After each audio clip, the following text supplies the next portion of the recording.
And we are now back to our regularly scheduled multi-threading mini symposium. And Kiran is going to be talking about a library that Relational AI has developed for thread groups, task groups. TaskGroups. Okay, good morning, folks. Can everyone hear me fine?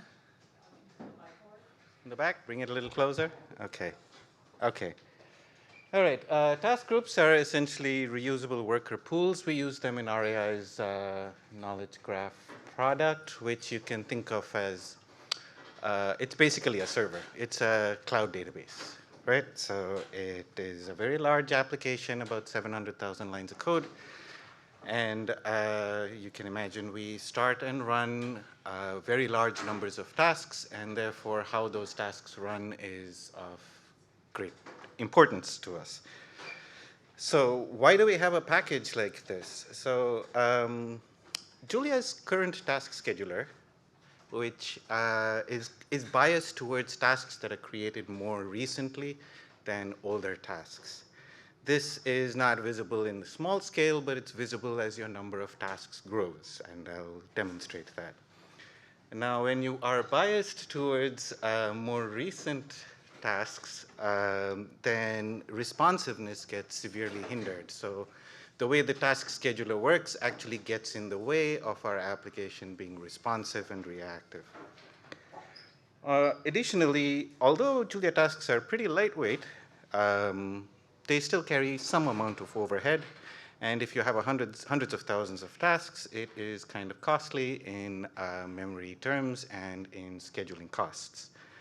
Task spawn overhead is also not trivial. So let's dive right in. I think this probably is a little difficult to read in the back there.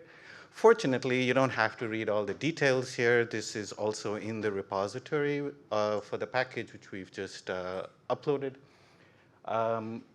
In a nutshell, what's happening over here is that on the left, we have a little worker function which does some busy work that yields frequently. It's basically just calling hash over and over, and every so often it calls yield.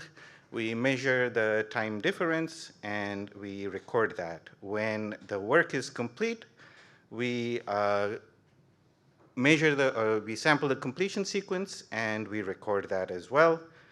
On the right-hand side, you see the rest of the code, which is basically calling threads.addSpawn. We call this so this essentially is going to create 10,000 tasks, which are going to each do some busy work, and each of those tasks is going to yield periodically. So what actually happens over here is this.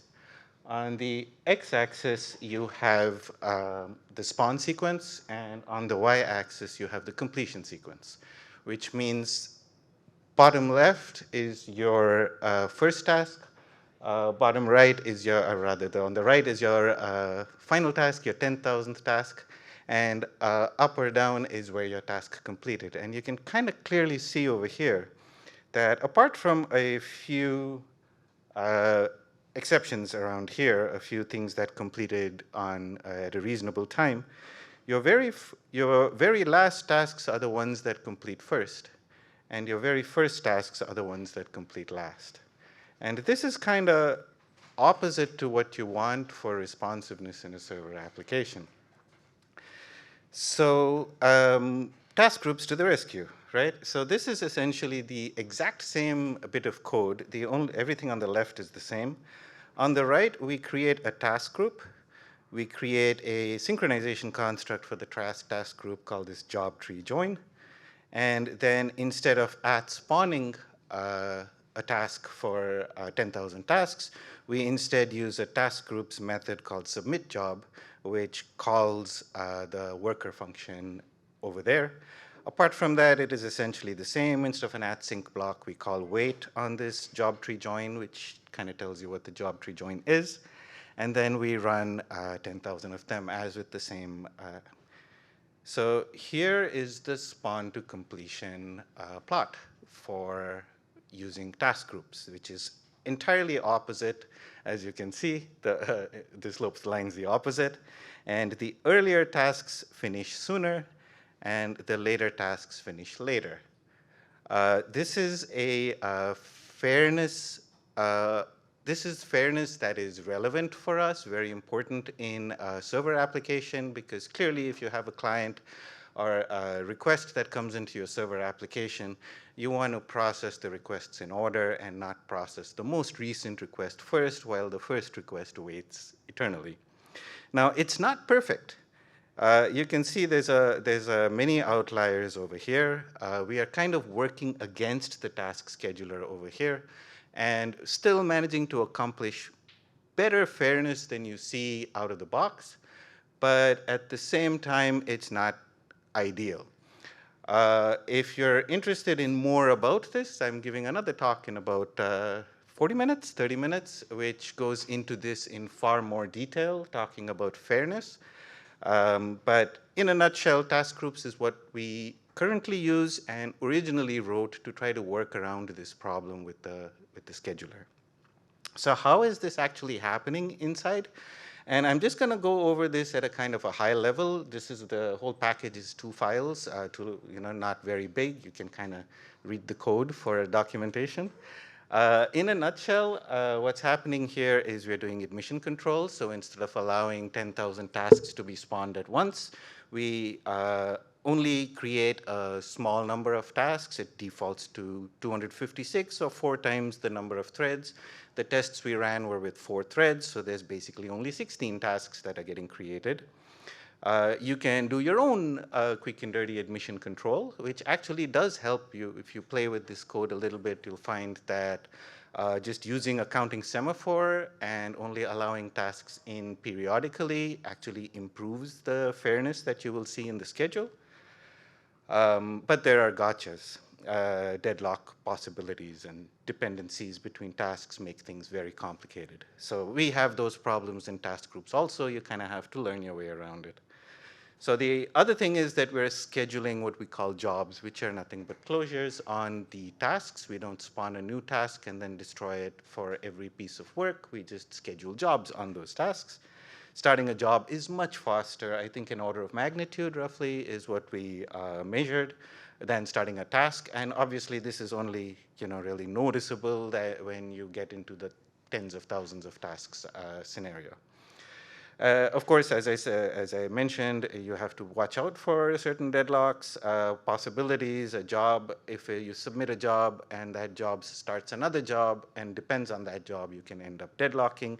There's some comments in the code that point you at that.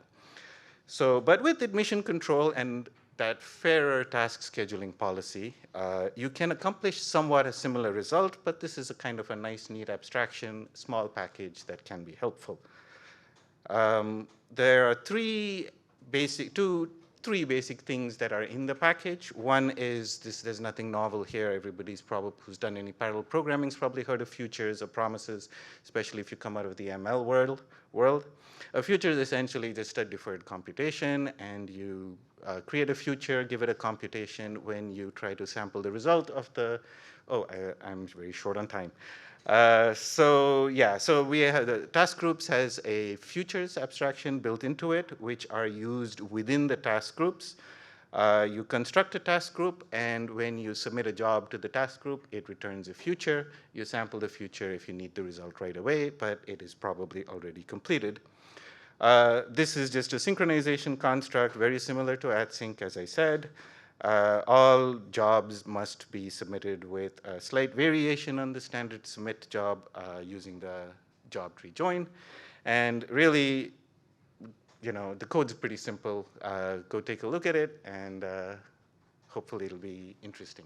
So time for maybe one question. Okay, and Catherine, can you start setting up? And we have time for 1 or 2 questions. So I'm curious if you've benchmarked this against polyester, which tries to do a similar thing in a kind of scarier way. What's the overhead like? Do you know? I have not tried to do this with, compare this with polyester. My understanding of what polyester is doing and how it does it is that it will be completely unusable for our application in particular. It is very focused on HPC and throughput. So it didn't ever even come up in conversations, but it might be an interesting.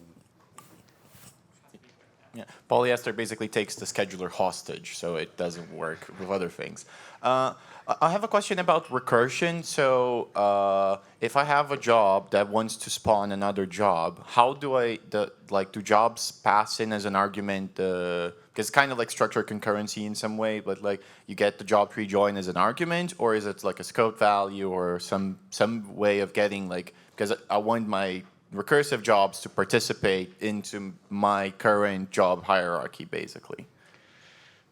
Yeah, so that's probably a little more detail to get into that answer than we have time for, but we can talk about that a little offline. Yeah, okay. Thanks, folks. Sorry, Catherine.